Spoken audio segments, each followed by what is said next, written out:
Story by भाग दिनेश कुमार। असली मदद। मैं कई दिनों से बेरोजगार था। एक एक रुपए की कीमत जैसे करोड़ों लग रही थी। इस उठापटक में था कि कहीं नौकरी लग जाए। आज एक इंटरव्यू था, पर दूसरे शहर जाने के लिए जेब में सिर्फ 10 रुपए थे। मुझे कम से कम 200 रुपयों की जरूरत थी। अपने इकलौते इंटरव्यू वाले कपड़े रात में धो, पड़ोसी की प्रेस मान के तैयार कर पहन, अपने योग्यताओं की मोटी फाइल बगल में दबाकर 2 बिस्कुट खा के निकला। लिफ्ट ले, पैदल जैसे तैसे चिलचिलाती धूप में तरबतर बस। इस उम्मीद में स्टैंड पर पहुंचा कि शायद कोई पहचान वाला मिल जाए, जिससे सहायता लेकर इंटरव्यू के स्थान तक पहुंच सकूं। काफी देर खड़े रहने के बाद भी कोई नहीं दिखा। मन में घबराहट और मायूसी थी। क्या करूंगा, अब कैसे पहुंचूंगा? पास के मंदिर पर जा पहुंचा, दर्शन कर सीढ़ियों पर बैठा था। मेरे पास में ही एक भिखारी बैठा था। उसके कटोरे में मेरी जेब और बैंक अकाउंट से भी ज्यादा पैसे पड़े थे।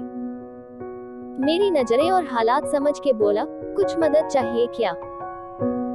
मैं बनावटी मुस्कुराहट के साथ बोला, आप क्या मदद करोगे?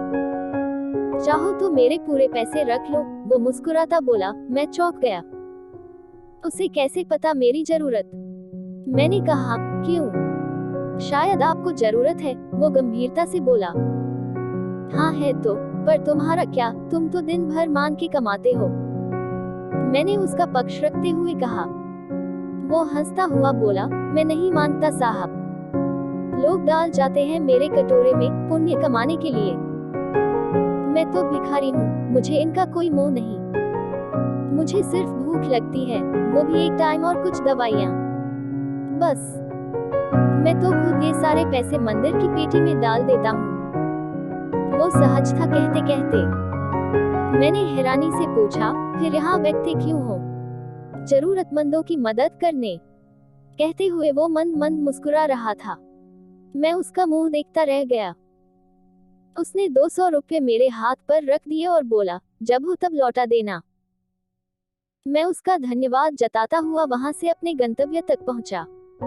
मेरा इंटरव्यू हुआ और सिलेक्शन भी। मैं खुशी खुशी वापस आया। सोचा उस भिखारी को धन्यवाद दे दूं। मैं मंदिर पहुंचा। बाहर सीढ़ियों पर भीड़ लगी थी। मैं घुस के अंदर पहुंचा, देखा वही भिखारी मरा पड़ा था। मैं भौचक्का रह गया। मैंने दूसरों से पूछा, यह कैसे हुआ?